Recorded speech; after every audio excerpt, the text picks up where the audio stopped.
Okay, now we're gonna do a song from. Oh, wait, you don't want us? We don't get to do a song from Canada. Yeah. What a story! Tell us a story.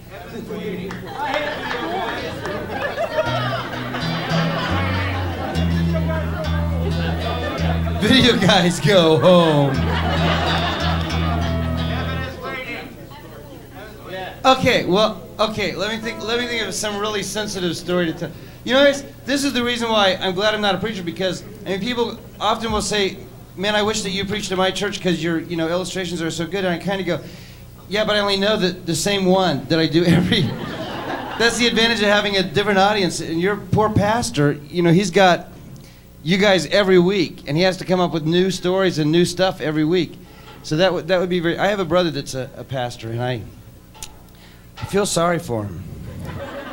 Worse, I feel sorry for his kids, because I would have hated for my dad to have been a pastor. My dad was a great guy, but he was not pastor material. I remember he used to swear during board meetings.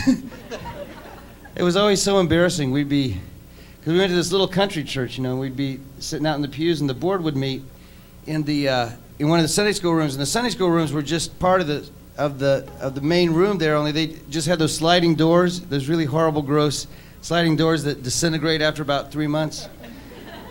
And we'd hear them in there, and they'd be, having these serious, heavy kind of spiritual discussions, and then my dad would fly off the handle, and he would swear at everybody, and we'd all be so embarrassed. I remember that clearly to this day. But I consider it now part of my spiritual heritage. A friend of mine went to the doctor one time, and it bugs me, all this health stuff, like people who are worried about being in good health. What is that? Like what, you're gonna live forever? Life, sooner or later, life will kill us all. So I figure you may as well live a little and get your money's worth for dying. Like people worried about diet, I kind of go, man, if you cut all the cholesterol and all the calories and all the fat out of my diet, what would be the point of eating? Not a big health nut.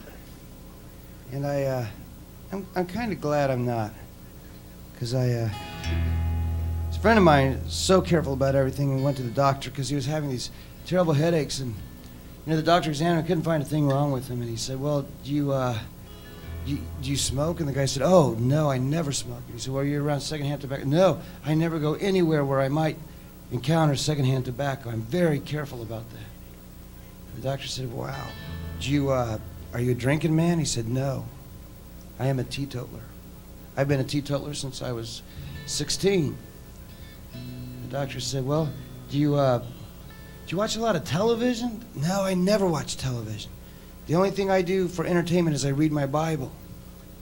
And the doctor said, okay, then I prescribe for you a pack of cigarettes and a 6-pack of beer and a real good movie. If I was as uptight as you are, my head would hurt too. Tony Campolo once was talking about, all these spiritual kids, because, I was one of those. I grew up in the church, and I was very serious about my faith all along, only when I was a kid, I thought that being serious about your faith meant that you were just really stuck up and moral. And so I can remember, lecturing my dad, who was very down to earth and very realistic about stuff. I can remember, kind of laying into him about how can you call yourself a Christian and then, think that kind of a thought or whatever. Tony Campolo once said, if you're a young man and you're on a beach and a beautiful woman in a bikini walks by and you don't feel some kind of excitement out of that, it's not because you're spiritual. It's because you're dead. It's so easy to appreciate people when they're gone. That's the handy thing about dying, is you become everybody's hero suddenly. Is just that for so many people that I know, Christianity is this matter of, it has everything to do with morals. Christianity is a religion about morals, and they will even talk about Jesus, and they will say kids need to know about Jesus so that they won't smoke, drink, or dance, or go with girls who do, and all that kind of thing. And I kind of go, that's not why people need to know about Jesus. The only possible excuse for talking about Jesus is because we need a Savior.